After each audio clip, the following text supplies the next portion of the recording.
Hey folks, welcome out to a very special Nerd Talk with my co-host Matthew, accompanied by Munchie and our friend T. How's everyone doing today? Better. Oh, good. So, something we talk a lot about is like the culture behind Hollywood, the culture behind like progress and social activism in fiction.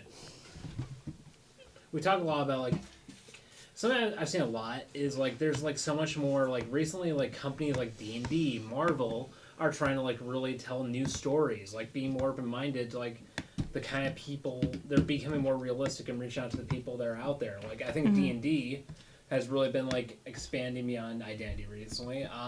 The thing with Marvel, I really like about DC and Marvel is like how they have really been opening up and telling new stories with new different people, new different storylines. Like we now have a Superman comic with a LGBT young Superman. Like how do you guys feel about like the representation of LGBT in like Hollywood and things like Marvel, Star Wars? Do you think it's going in the right direction? What do you guys think? I think with it becoming more open, because it's been already something that's we're now recognizing has been always present, and now really showing that that representation as openly as the general community, for the LGBTQ community, I should say. I think that it is going the right direction with it, but I've seen a lot of people within the LGBTQ community who have concerns that maybe it's sometimes pandering. Yeah. And I can see that specifically with what the current identity that they're really putting to the forefront of the LGBTQ community at the time seems to be what, these, the comics are really kind of shifting with. And so that's why a lot of people are starting to feel like it's kind of pandering, because it's just like, oh, well, we're really giving light to asexual people at current. Next thing you know, we have 15 characters. It's the reason behind it. It's the reason behind it. What are you doing this for? Are you doing this to actually help people, or are you doing this just to make a quick buck and capitalize off groups? Matthew, what would you add to that? I mean, just kind of thinking about that, like, there definitely is a lot of pandering that can happen. But there's also, like, kind of seeing this kind of stuff more and more. It's nice to see more representation and stuff. Like, they did in the last year or so, there was a Marvel comic with Captain America going across the country and meeting all these different kinds of Captain Americas. And I thought, like, that kind of representation spread out across it was very interesting and more than deserved and needed. Right. I would add, I think the big turnaround was in the Thor movie for Ragnarok, where they had a LGBT Valkyrie character or something in that. I watched it. I thought that was like a turning point. Like other examples I can think of, like Harley Quinn. Obviously, Harley Quinn, Poison Ivy. I think like a lot of DC shows are going this direction. Like they're like, hey, maybe like what you're saying, T. Like maybe like people are just finding out with this about themselves. It's kind of explored in like characters like Harley Quinn, who in her continuity is just realizing she has feelings for people of the opposite gender or feminine characteristics.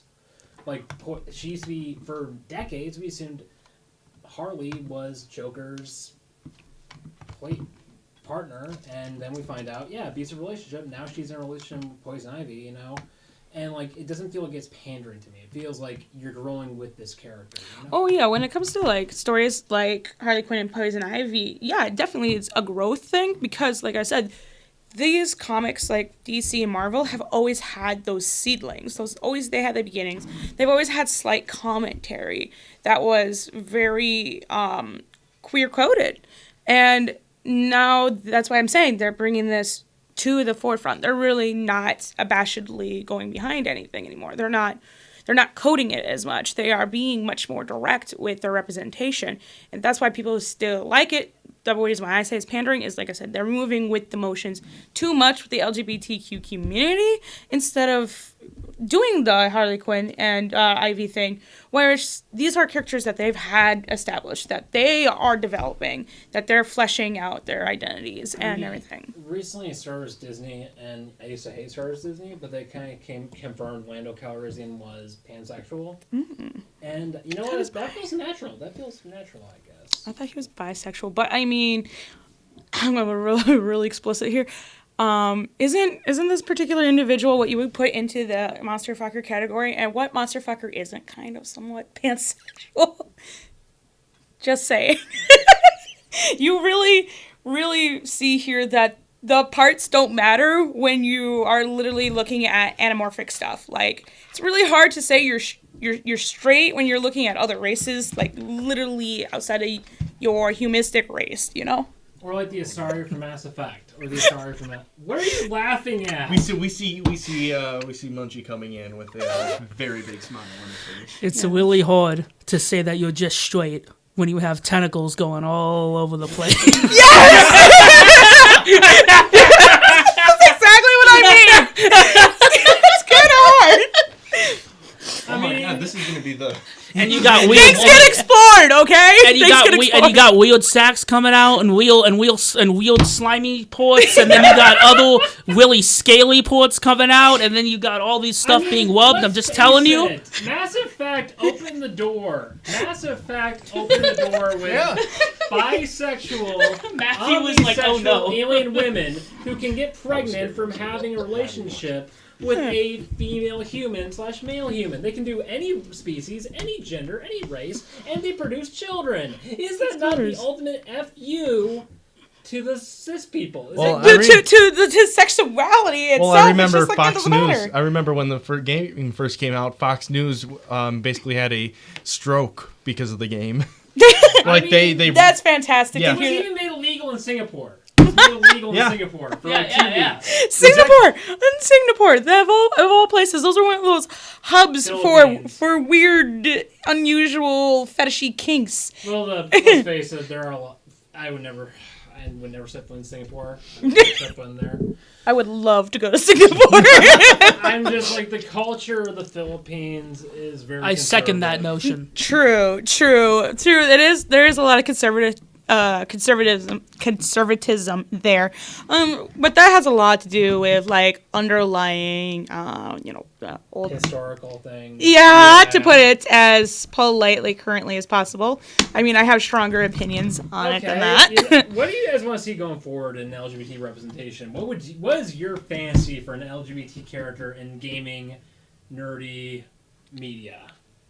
I really want to see less restriction. I want creators to be able to have an idea and be able to actually bring it to life when they have this idea, and that it doesn't have to wait and go through all these green lights and everything. Like, there's been a lot of talk about how so many characters now coming out have been projects for years, specifically with like Disney and stuff. Disney has blatantly suppressed that within their company. Oh yeah. So that's something I would like to see, is less of that suppression of the creators' imagery of these especially things. with Valkyrie and like Thor in the Ragnarok and Love and Thunder. She's been suppressed, definitely with these two films, and that's basically Disney coming down. And I think don't suppress them, let her flourish. I mean, this isn't exactly LGBT, but the first Deadpool movie. We'll get a relationship, Deadpool, Ryan Reynolds.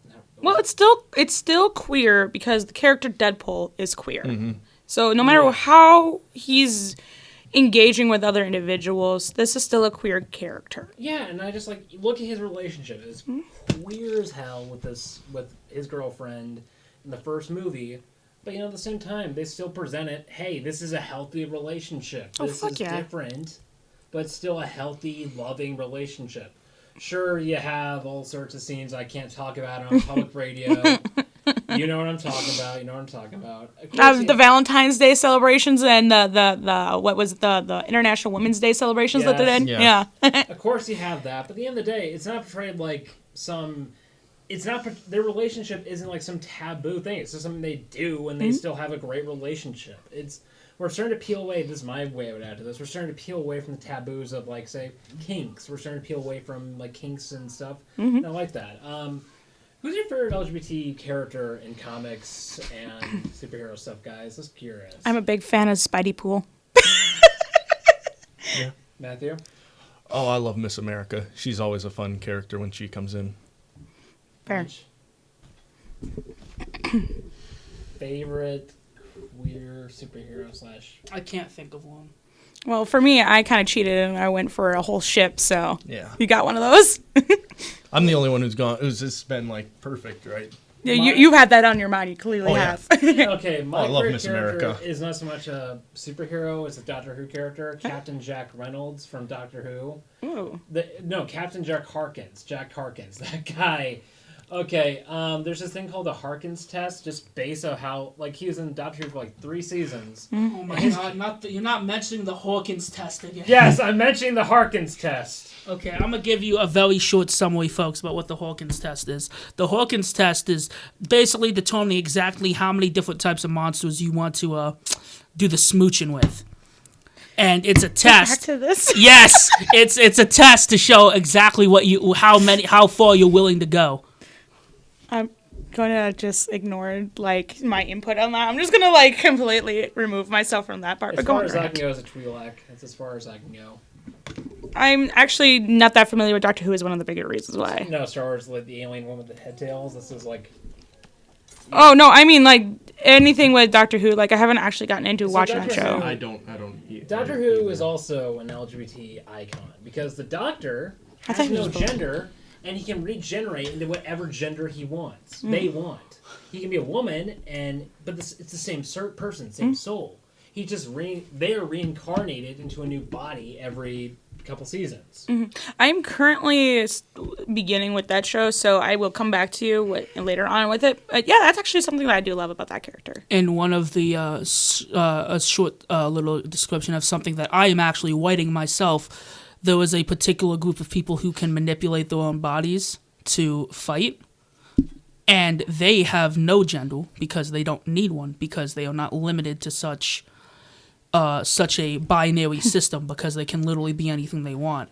So for most magic users in my world, there isn't it's more by name and your identity than it is what you physically are. Are you familiar at all with the rock people in Futurama? Yes. I love them. That was a good episode. Yeah, it was such a where good the wives episode. become the men become the wives. Yeah, and then it all came down that they just want to do the dirty regardless, so just give them back some genitalia.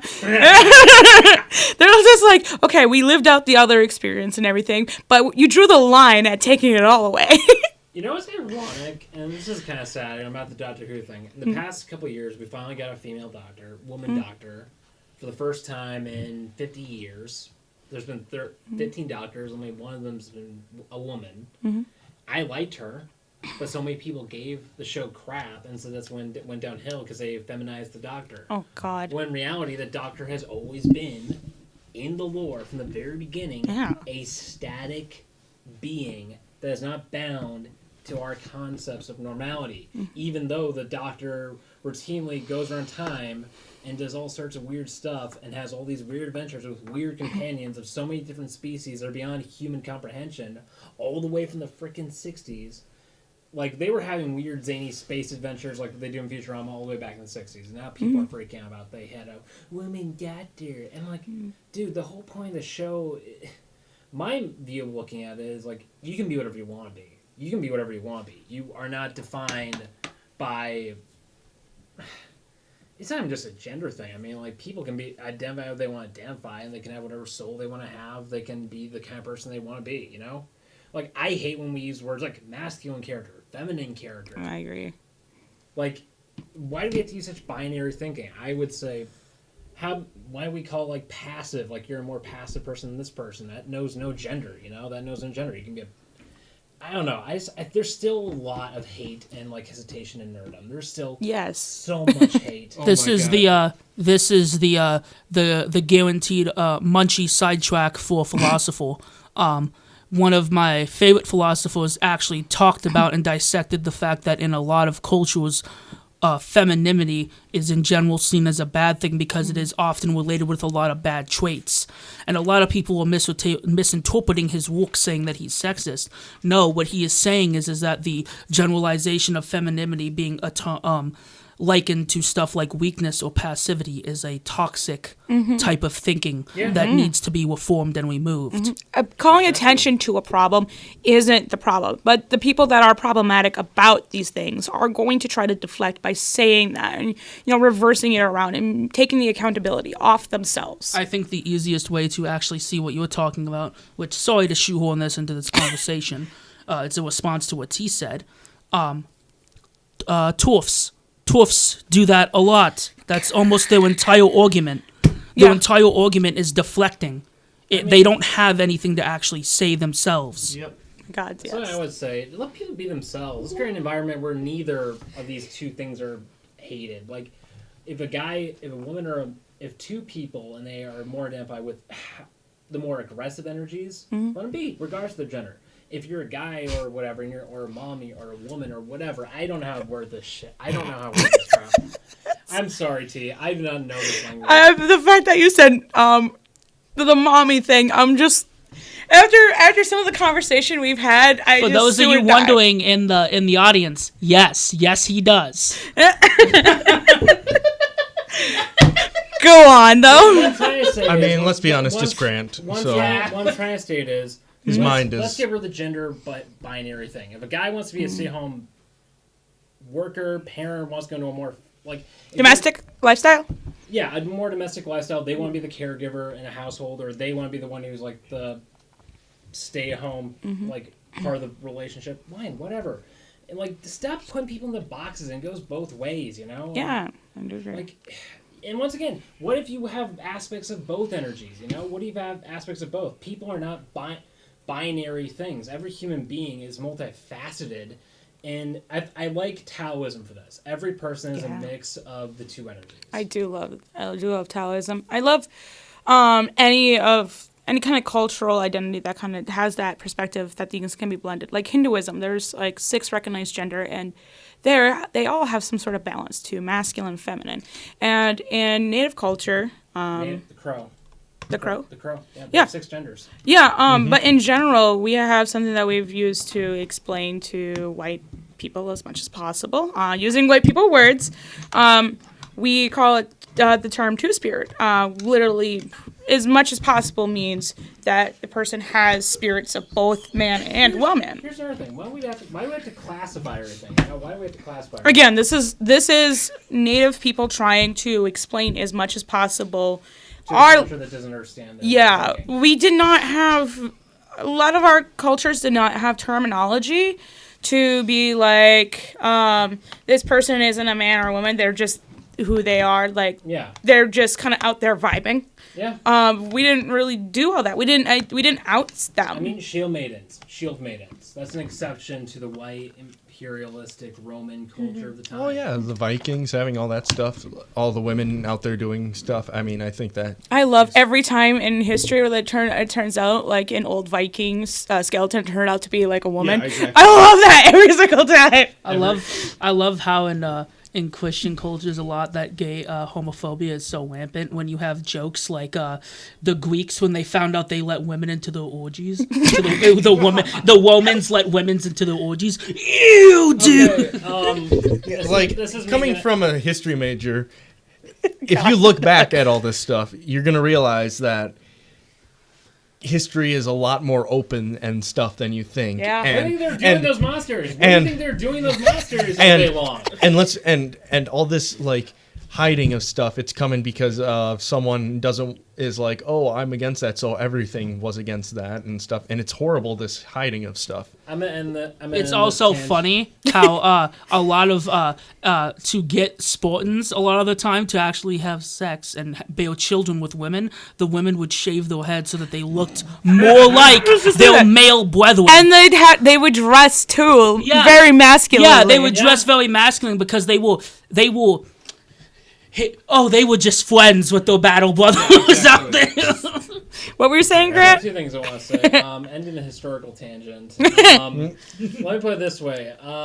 In San Francisco, a very, very, very anti-LGBT political / party in the city found out they were having a gay orgy inside their building, and these people were so That's about how it goes. These Yeah, people yeah. were so homophobic, and they were so far in the closet, they were having group relationships. Well, yeah, that's and how it goes always. Like, the people who are most against it turns out they're the ones. Most in it. Yeah. No, it's not gay if there's somebody involved of the opposite sex. One person. That's all it requires. They could just be a passive viewer. Okay, this could be a voyeuristic kind of thing. And also, as long as the tips don't touch. The 2 rules. Don't make eye contact, man. Don't make eye contact. That's the primary rule of a devil's. So this is never getting posted at this point. I'm gonna post it on my YouTube channel. Put something. Is everyone cool with that? Everyone post it? Yeah, I'm sure. And look, it's fine. We just use this for YouTube purposes. Listen, tips don't touch, the socks are on, and no eye contact. It's all good. I'm actually pretty sure, like, we could still do this show, like, on the Clarion. Like, Edit. yeah, we might have to edit a little bit. We'd have to talk to Doug to see what we'd have to have edited out and see how intense it didn't was. attempt this go this way. I'm so sorry, everyone. I'm not. I mean, do we need to do it again? Kind of like No. Listen, all I'm saying is that we here at the Nordcast love tentacles. You know what I'm saying? I am literally part of a cult for tentacles. I prefer them to be on top of the head and not below the head. Fair enough. Sorry. So here's the thing with D&D, Wizards of the Coast. They've really been making a lot of progress in their LGBT representation. Mm-hmm. Like, there's now entire like characterizations. Like, something I really like about like all these pro D&D stars in live stream, Satine Phoenix, Critical Role. They're creating LGBT characters. They're creating like Talus, like bisexual elven women who go around and they're like, these women are like Captain Jack Sparrow, but they're not men. There's roguish women who we can roleplay as who are just as much a whoremonger as any guy is. I love the term roguish women. I always do. And like, they're fantastic types of people. You know what I'm talking about. You know the characters. Isabella. Yep. Even Liliana to an extent. Yep. You know, Liliana, first major LGBT character probably in any video game. She was a huge milestone. One of the huge milestone for LGBT representation in role-playing games, to be honest with me. Yeah, I wouldn't say the first because there's definitely a few before. Let me put it this way: a bisexual bard literally becomes pope of the Christian of a fantasy satire of Christianity. Yep. Fantastic. I mean, it is really amazing that she does all that. I mean. Yeah, I mean, something I really like with Dragon Age is like you break down character stereotypes that have been in fantasy for years. Yeah, I mean, it really, in some ways, like looking back on it historically, it's more, in some ways, socially realistic to like kind of how it was, and even being more open than it was too. Yeah. D&D has a huge role in LGBT representation, okay? Oh, yeah. Everything from Dragon Age, D&D games. Like, the first D&D games really broke boundaries in their books, their games, whatever, because you had women being barbarian warriors. You had men being the more mystic, sort of, like, stereotypical role. Like, women were kicking ass in a lot of role-playing games as far back as the 80s. And I really like D&D because D&D was the turning point, I think, in a lot of fantasy media. Oh, that's yeah. Like that's when fair. we started seeing women heroes. It was encouraged for people role playing. Well, I wouldn't say women heroes altogether because definitely the comics had been doing that for years, but not as strong though. Yeah, well, I mean, like fantasy games like Dragon Age and D&D for me are so revolutionary because you create this atmosphere where you can be whatever you want to be. Yeah, definitely. So when we talk about roleplay specifically, yeah, D&D definitely was a very, I wouldn't say pivotal, but very trailblazing kind of set when it came to that because of that customization. And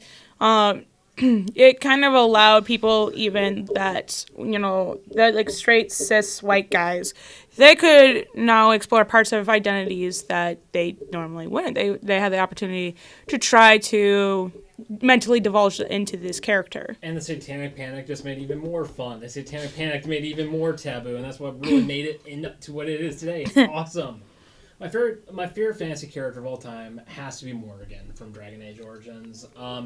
What I really like about, if we're comparing like D&D versus what's a lot of people say Lord of the Rings started modern day fantasy. I completely disagree with that.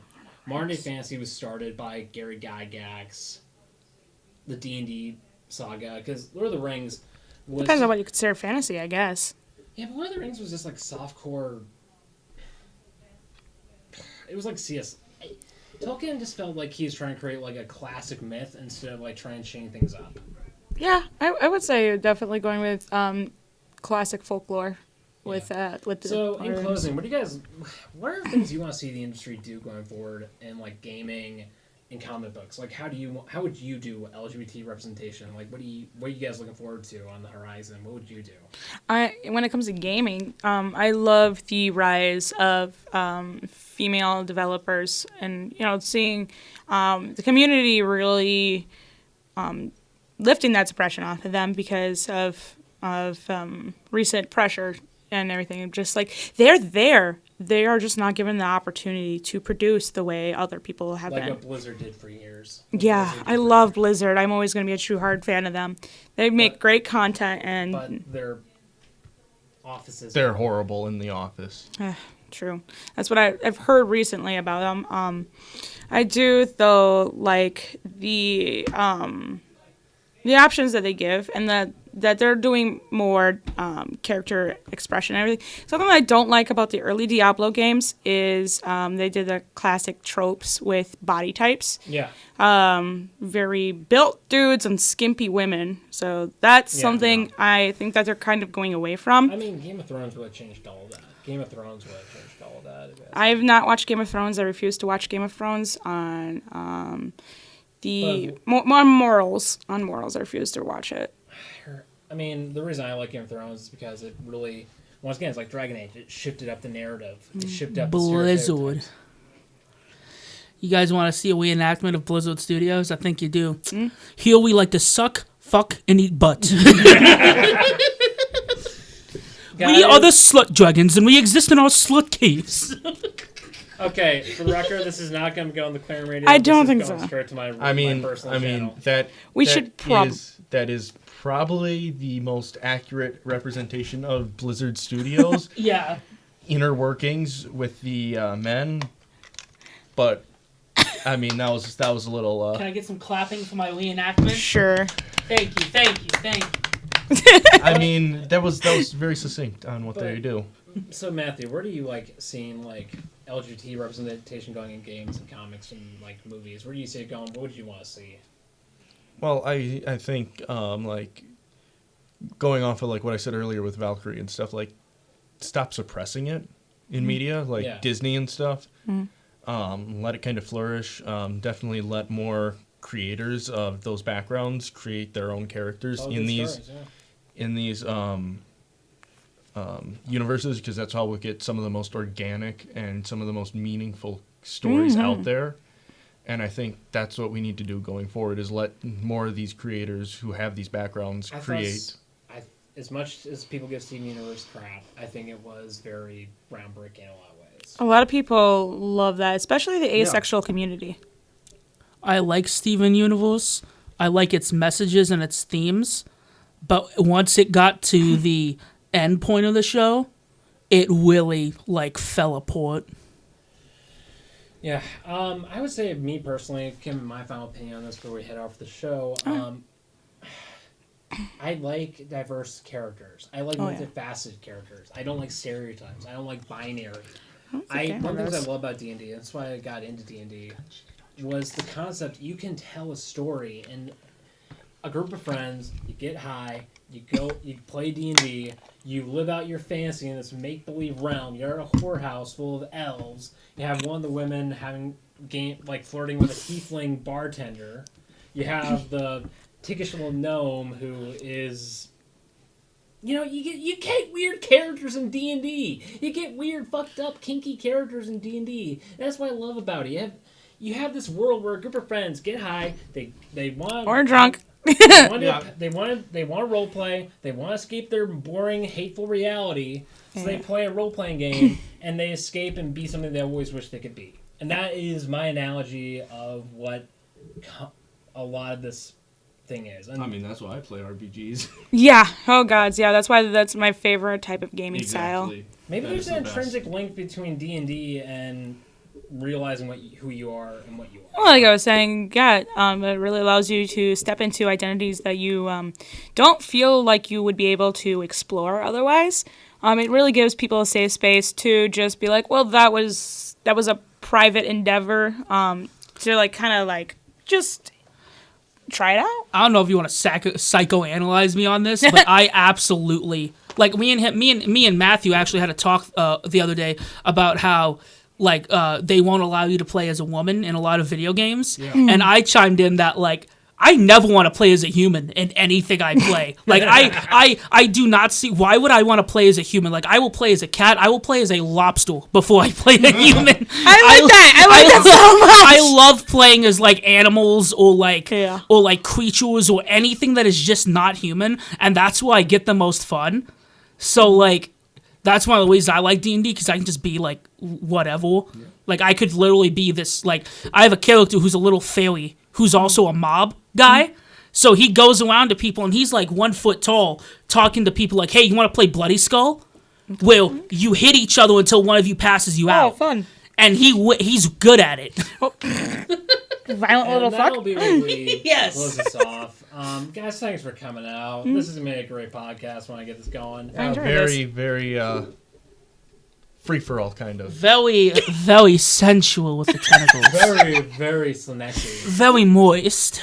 I am going to have to bring this up to this group I'm a part of that's called the Tentacle, just for the sake of all the tentacle content that we put out in here. Moment, let me pray the gods of all LGBT stuff.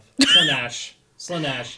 The gods of tits, wine, and... No. Hold on. The god of LGBTQ plus would be Tzich because Tzich is all about change. Slanesh you are changing your preference. You are changing into a different body. Slanesh is the goddess of sex, pleasure, orgies, and hedonism. Yes, but who's going to allow you to... Yes, but who's going to allow you to change your genitals and holes? Who's going to allow you to literally have both? Right. I'm pagan, so like none of y'all are wrong. Slanesh is the goddess of the LGBT. Tzich is. Heretic. Goodbye, folks. Heretic.